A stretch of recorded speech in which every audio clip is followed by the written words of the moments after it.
안녕하세요. 오늘 여러분과 함께 살펴볼 자료는요. 바로 물류 그리고 공급망 분야의 아주 중요한 변화에 대한 이야기입니다. 특히 2025년부터 적용될 새로운 기준, 그중에서도 과학 기반 감축 목표 이니셔티브, SBTI라고 하죠.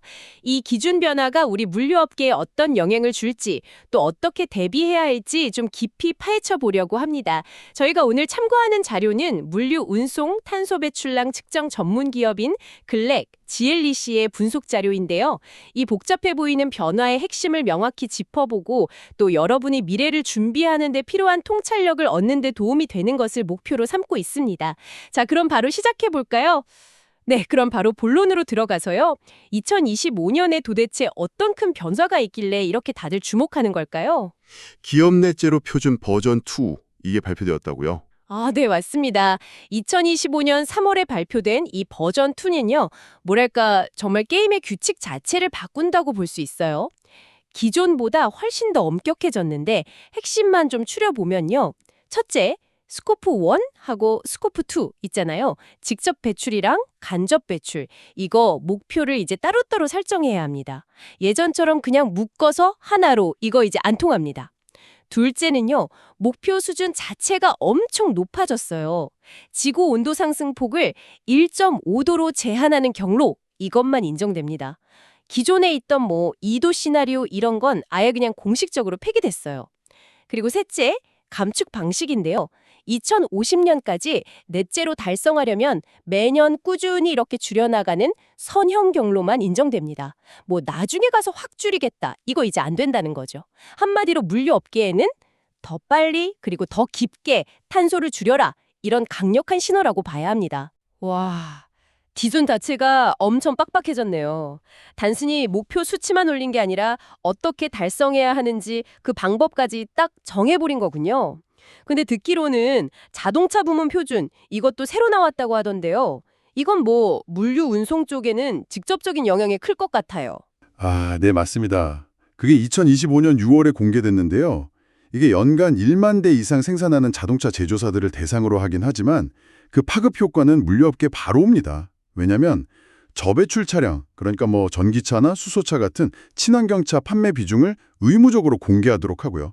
심지어 2035년까지는 주요 시장에서 내연기관 차량 판매를 아예 중단하도록 요구하고 있거든요. 이야, 2035년 내연기관 판매 중단이라니.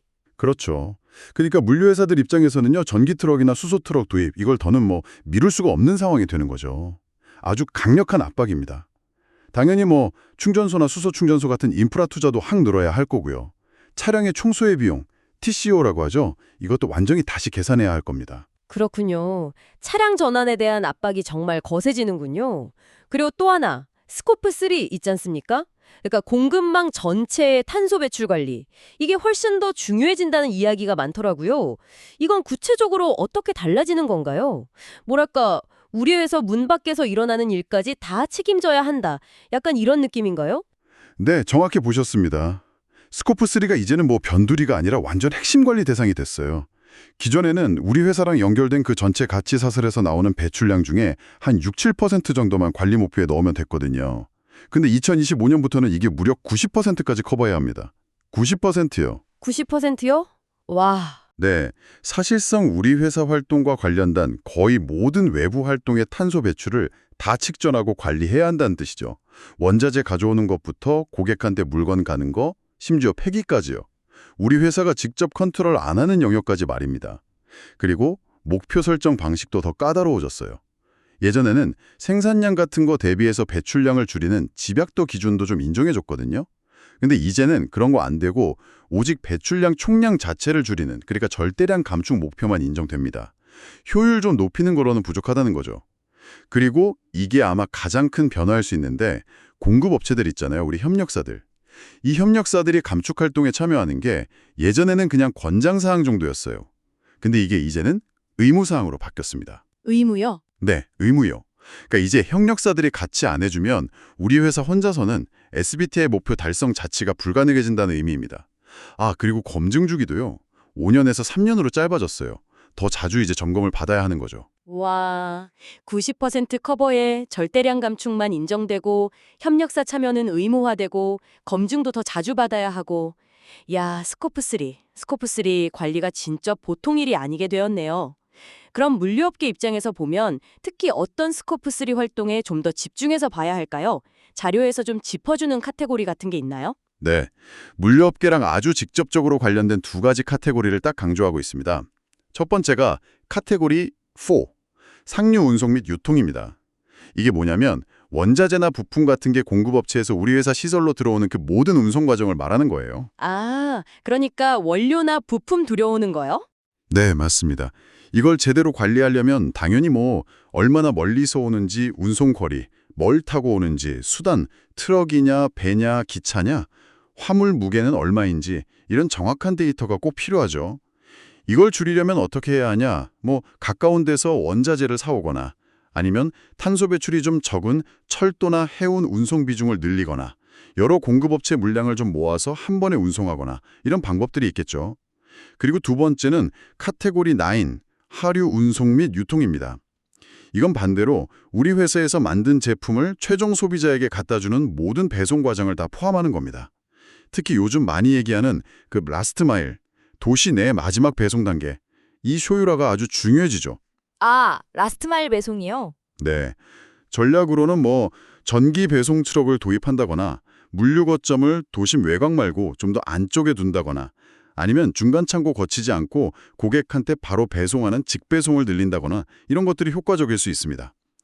이 두 가지, 그러니까 카테고리 4하고 카테고리 9, 이 두 개가 아마 물류기업 스콥3 배출량에서 꽤 큰 비중을 차지할 가능성이 높습니다. 카테고리 4와 9, 즉 원자재 조달 운송하고 제품 배송 과정, 여기가 핵심이군요. 알겠습니다. 그럼 이렇게 기준은 엄청 강화되는데 여기에 대응하려면 구체적으로 어떤 전략들을 써야 할까요? 자료에서 5가지 핵심 전략을 제시하고 있던데 하나씩 좀 살펴볼까요? 첫 번째가 디지털 전환이네요. 역시 모든 데이터 기반 관리가 시작인 것 같습니다. 네, 맞아요. 측정할 수 없으면 관리할 수 없다. 이 말이 있잖아요. 정확한 데이터 확보, 이게 모든 것의 출발점이죠. 자료에서는 글랙 프레임워크 2.0 이걸 활용하라고 제안하는데요. 이게 뭐냐면 국제 표준입니다. 스마트 프레이트 센터랑 세계 지속가능 발전 기업 협의회 WBCSD가 만든 글로벌 물류 배출 위원회 프레임워크, 줄여서 글랙 프레임워크라고 하는 거에 기반한 시스템이에요. 쉽게 말하면요, 기존의 회사들이 쓰던 운송관리 시스템, TMS 같은 거 있잖아요. 그런 소프트웨어랑 연동을 시키는 겁니다. 그리고 트럭이나 창고 같은 데다가 3월 인터넷, IoT 센서를 막 달아요. 그래서 실시간으로 운행 데이터나 에너지 사용량 같은 걸 쫙 모으는 거죠. 그리고 이렇게 모인 엄청난 데이터를 인공지능 AI가 분석을 해서요, 가장 탄소 배출이 적은 운송 경로를 찾아주거나 운영 방식을 최적화해주는 그런 방식입니다. 아하, 그러니까 기술을 이용해서 배출량을 정확히 재고 또 어떻게 줄일지 최적의 방법까지 찾아준다, 이런 거군요. 들어보니까 측정 정확도도 한 30% 높이고 보고 시간은 70%, 비용은 50%까지 줄일 수 있다고 하니 야, 이건 정말 비용이 아니라 필수 투자로 봐야겠네요. 좋습니다. 자, 그럼 두 번째 전략, 운송수단 전환 로드맵인데요. 당장 모든 트럭을 다 전기차로 바꿀 수는 없을 텐데 이건 좀 어떻게 접근해야 할까요? 네, 당연히 단계적으로 가야 현실적이죠. 자료에서도 3단계 로드맵을 제안하고 있습니다. 근데 여기서 세세한 목표 수치 하나하나보다는 큰 방향성을 보시는 게 좋을 것 같아요. 1단계 2025년에서 2027년까지는 일종의 기반 다지기 시기입니다. 주로 도심 배송하는 작은 트럭들부터 전기차로 바꾸기 시작하고요. 예를 들면 한 30% 목표, 그리고 바이오 디젤 같은 대체 연료도 좀 써보고 탄소 배출 적은 철도나 해운 쓰는 복합 운송 비중도 조금씩 늘려가고요. 20% 목표. 일단 시작하는 거죠. 2단계 2028년에서 2030년까지는 이제 본격적인 전환 시기입니다. 중거리 운송에도 수소트럭 도입을 시작해보고 전체적인 전기차 비중도 확 늘리고 60% 목표. 물류센터 안에서는 자율주행 기술 같은 것도 좀 시험 삼아 적용해 볼 수 있겠죠. 그리고 마지막 3단계, 2031년에서 2035년까지는 넷제로 가속화 단계인데요. 아주 장거리 뛰는 대형 트럭까지 수소 연료로 전환하는 걸 목표로 삼고 사업장에서 쓰는 전기도 100%다 재생에너지로 바꾸고요. 더 나아가서는 배출된 탄소를 직접 잡는 기술, CCUS 같은 거 도입까지 고려하는 아주 장기적인 그림입니다. 중요한 건 2025년부터 2035년까지 이렇게 단계적으로 전환해 나간다는 거죠. 네, 그렇군요. 단기, 중기, 장기로 나눠서 현실적인 목표를 세우고 꾸준히 해나가는 게 중요하겠네요. 자, 세 번째 전략은 공급망 협업 모델 구축입니다. 아까 스코프3 얘기할 때 협력사 참여가 이제 의무라고 하셨으니까 이게 정말 중요해질 수밖에 없겠어요. 혼자서는 절대 안 되는 목표니까요. 네, 맞습니다. 그래서 공급업체 참여 프로그램, 이걸 어떻게 잘 설계하고 운영하느냐, 이게 완전 관건이 됐어요. 이것도 자료에서는 3단계 접근법을 제시하는데요. 첫째는 현황 파악입니다. 우리랑 거래하는 주요 협력사들이 지금 탄소를 얼마나 내뿜고 있는지, 또 SBTi 기준 맞출 준비는 얼마나 되어 있는지, 이런 걸 쫙 평가해서 우선순위를 정하는 거죠. 둘째는 역량 강화 단계입니다. 협력사들이 스스로 자기네 탄소 배출량을 계산하고 관리할 수 있게 교육도 좀 지원해주고, 필요하면 기술 지원이나 자금 지원, 예를 들어서 같이 펀드를 만들 수도 있고요. 도와줘야죠. 그리고 셋째는 인센티브 설계입니다. 그냥 무조건 줄이라고 압박만 하는 게 아니라 감축 잘하는 협력사한테는 계약을 연장해주거나 물량을 더 준다거나 이런 혜택을 주는 거죠. 아니면 친환경 노력에 대해서는 약간의 추가 비용, 소위 녹색 프리미엄을 지불하는 방식으로 동기를 좀 부여하는 겁니다. 같이 가야 하니까요. 아, 그러니까 협력사를 그냥 압박하는 게 아니라 같이 갈 수 있도록 지원도 해주고 잘하면 상도 주고 이런 거군요. 그게 핵심이네요. 자료에 보니까 덴마크 물류기업 DSV 사례가 나왔던데 이게 참 인상적이더라고요. 협력사 500곳이랑 같이 해서 평균 배출량을 25%나 줄였다니 DSV 500개 25%. 이게 그냥 구호가 아니라 진짜 성과로 이어질 수 있다는 증거 같아요. 고객 만족도도 15%나 올랐다고 하고요. 자, 그럼 네 번째 전략, 혁신 기술 투자. 이건 어떤 분야에 좀 집중해야 할까요? 네, 크게 세 가지 영역을 좀 주목해야 합니다. 첫째는 역시 전기화 기술이죠. 단순히 전기차만 사는 게 아니고요. 충전 시간을 확 줄여주는 거. 350kW급 이상 초고속 충전 기술 같은 거요. 350kW. 아니면 아예 그냥 배터리를 통째로 갈아 끼우는 수압 시스템이라든지. 더 나아가서는 도로 달리면서 무선으로 충전하는 기술까지도 포함됩니다. 둘째는 대체 연료입니다. 특히 장거리 대형 트럭에서는 그린 수소가 거의 게임 체인저로 주목받고 있고요. 배, 선박 연료로는 그린 암모니아가 유력합니다. 그리고 비행기로 물건 나를 때는 지속 가능 항공유, SAF라고 하죠. 이게 필수가 될 겁니다. 마지막 셋째는 운영 최적화 기술인데요. 이건 좀 더 첨단 기술 쪽입니다. 가상 공간에 현실이랑 똑같은 물류 시스템을 만들어서 이걸 디지털 트윈이라고 하죠. 여러 가지 시뮬레이션을 막 돌려보는 거예요. 아니면 엄청나게 복잡한 경로 계산 같은 걸 순식간에 해내는 양자 컴퓨팅을 활용한다거나 블록체인 기술로 탄소 배출권 거래를 투명하게 관리한다거나 이런 기술들도 중요해질 겁니다. 와, 전기차, 수소차뿐만 아니라 충전 기술, 연료, 운영 최적화까지 정말 다양한 기술 투자가 필요하겠네요. 자, 마지막 다섯 번째 전략입니다. 금융 전략과 리스크 관리. 결국 이 모든 걸 실행하려면 돈이 필요한데 자금 조달이나 재무적인 관리는 어떻게 해야 할까요? 네, 맞습니다. 결국 돈 문제죠. 그래서 그린 파이낸스, 우리말로 하면 녹색 금융인데요. 이걸 아주 적극적으로 활용해야 합니다. 예를 들어서 전기 트럭을 대량으로 사거나 물류창고 지붕에 태양광 패널을 쫙 깔아야 하는데 돈이 필요하다. 그럴 때 녹색 채권, 그린본드라는 걸 발행하는 거죠. 이게 뭐냐면 우리 이 돈 받아서 환경에 좋은 일에 쓸게요 라고 약속하는 채권이에요. 그러니까 투자자들이 볼 때 좋잖아요. 그래서 보통 일반 채권보다 금리를 조금 낮게, 자료에 따르면 한 0.5에서 1%포인트 정도 낮게 쳐줍니다. 0.5에서 1%포인트? 요즘 ESG 투자가 워낙 인기라 이런 채권 사려는 투자자들이 많아요. 또 다른 방법으로는 지속가능 연계대출이라고 하는 SLL이 있습니다. 이건 좀 재밌는데요. 기업이 세운 SBTi 목표 같은 지속가능성 목표를 얼마나 잘 달성하느냐에 따라서 대출 금리가 막 변동하는 상품이에요. 아, 목표 달성하면 금리가 내려가고 못하면 올라가고? 네, 맞아요. 딱 그거예요. 일종의 당근과 채찍인 셈인데 이걸 잘 활용하면 평균 자금 조달 비용을 최대 20%까지도 아낄 수 있다고 합니다. 20%? 이거 말고도 뭐 자발적 탄소 시장이라고 해서 배출권을 사거나 팔 수도 있고요. 아니면 회사 내부적으로 탄소 배출 1톤당 얼마 이렇게 비용을 매기는 내부 탄소 가격제. 자료에서는 톤당 한 $50에서 $100 수준을 얘기하네요. 50달러에서 100달러. 또 숲을 가꾸거나 하는 외부 감축 사업에 투자하는 방식의 탄소 크레딧 전략도 필요합니다. 방법은 다양해요. 네, 친환경 전환을 위한 자금 조달 방법도 정말 다양하게 고민해야 하는군요. 녹색 채권, SLLC, 내부 탄소 가격제까지. 자, 이렇게 전략까지 세웠다면 이제 구체적인 실행 계획이 필요할 텐데요. 자료에 보니까 2030년까지 주요 목표들도 딱 제시가 되어 있더라고요. 이걸 다 따라가려면 정말 정신없겠어요. 네, 그렇죠. 로드맵이 구체적일수록 실행력이 높아지니까요. 자료에 나온 연도별 핵심 목표들을 아주 간단하게만 요약해보면 이렇습니다. 2025년은 딱 준비 단계예요. SBTI 목표를 공식적으로 제출하고 우리 회사 스콥3 배출량이 전체적으로 어떤지 현황 파악을 완료하고 한 서너 개 정도 시범 프로젝트를 시작하는 해입니다.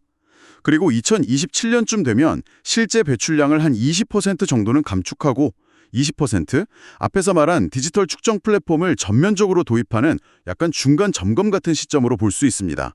그리고 최종적으로 2030년에는 SBTI 중간 목표인 42% 감축을 달성해서 42%, 2050년 넷제로 달성 경로에 확실하게 올라서는 것, 이걸 목표로 잡고 있습니다. 2025년에 준비 시작해서 2027년에 중간 점검하고 2030년에는 중간 목표 42% 달성. 이야, 정말 숨가쁘게 달려가야 하는 일정이네요. 그래도 이렇게 명확한 목표가 있으니까 방향 잡기는 좀 더 수월하겠어요. 마지막으로요, 이 모든 변화를 앞에서 이끌어야 할 리더들, 그러니까 CEO들에게 전하는 5가지 제언도 있던데 이 부분은 어떤 내용을 좀 강조하고 있나요? 네. 결국 리더십이 가장 중요하기 때문에 이 제언들이 참 의미가 있습니다. 요약하면 이렇습니다. 첫째, 완벽을 기다리지 말고 일단 시작하라. 데이터 100% 완벽하게 갖춰질 때까지 기다리지 말라는 거죠. 지금 할 수 있는 것부터 빨리 시작하고 계속 개선해 나가라는 겁니다. 둘째, 혼자 가지 말고 함께 가라. 이건 뭐 공급망 협력은 당연하고요. 때로는 경쟁사랑도 기후 대응만큼은 좀 협력해야 한다는 거죠. 이건 경쟁이 아니라 같이 풀어야 할 문제니까요. 셋째, 측정 없이는 관리도 없다. 앞에서 계속 얘기했지만 디지털 인프라 투자, 이거 비용 아니라는 겁니다. 미래 경쟁력을 위한 핵심 투자로 봐야 한다는 거죠. 넷째, 고객을 변화의 파트너로 만들어라. 우리가 이렇게 탄소 줄이려고 노력하는 걸 고객들한테 잘 알리고 그 가치를 인정받아서 뭐랄까 프리미엄 가격이라도 받을 수 있게 연결해야 한다는 겁니다. 그리고 마지막 다섯째, 미래는 생각보다 가깝다. 2050년 넷째로 그거 먼 미래 얘기가 아니라는 거죠. 지금 우리가 하는 결정 하나하나가 25년 뒤를 결정한다는 그런 긴박감을 가져야 한다는 겁니다. 완벽보다 시작, 함께 가기, 측정의 중요성, 고객 파트너십, 그리고 미래는 지금 바로 여기 있다. 리더들이 정말 가슴에 새겨야 할 핵심 메시지들이네요. 네, 오늘 이렇게 쭉 살펴본 것처럼 2025년 SBTI 기준 변경은 우리 물류업계에 정말 엄청난 도전 과제이면서 동시에 또 새로운 기회를 제공하는 거대한 전환점인 것 같습니다. 네, 그렇습니다. 이 변화의 큰 파도에 어떻게 대응하느냐에 따라서 앞으로 기업의 운명이 달라질 겁니다. 미리 선제적으로 잘 준비하는 기업은 시장을 이끌고 지속 가능한 성장을 하는 기회를 잡겠지만 변화를 외면하거나 뒤늦게 허둥지둥 따라가는 기업은 경쟁에서 밀려나고 공급망에서 좀 소외될 수도 있고요. 여러 가지 규제 리스크에 직면할 수도 있습니다. 그래서 여러분이 지금 물류업계에 직접 몸담고 계시든 아니면 그냥 관련 산업에 관심을 갖고 지켜보고 계시든 이 변화가 가지는 무게와 의미를 이해하는 것이 정말로 중요하다고 생각합니다. 네, 오늘 정말 깊이 있는 분석 감사드립니다. 마지막으로 여러분께 질문 하나를 던지면서 오늘 이야기를 마무리할까 합니다. 오늘 저희가 나눈 이 변화의 엄청난 규모와 또 요구되는 협력의 수준을 한번 생각해 보실 때 과연 우리 물류산업 전체가 이 야심찬 넷제로 목표를 달성하는 과정에서 마주하게 될 가장 큰 단 하나의 장애물은 무엇이라고 생각하시나요? 그리고 그 장애물을 넘어서려면 우리는 어떤 노력을 해야 할까요? 차분하게 나무를 심기에 가장 좋았던 때는 20년 전이었다. 그 다음으로 좋은 때는 바로 지금이다. 이런 말이 있죠? 미래를 위한 행동, 더 이상 미룰 시간이 없는 것 같습니다. 오늘 저희의 이야기가 여러분의 다음 발걸음에 조금이나마 도움이 되었기를 진심으로 바랍니다.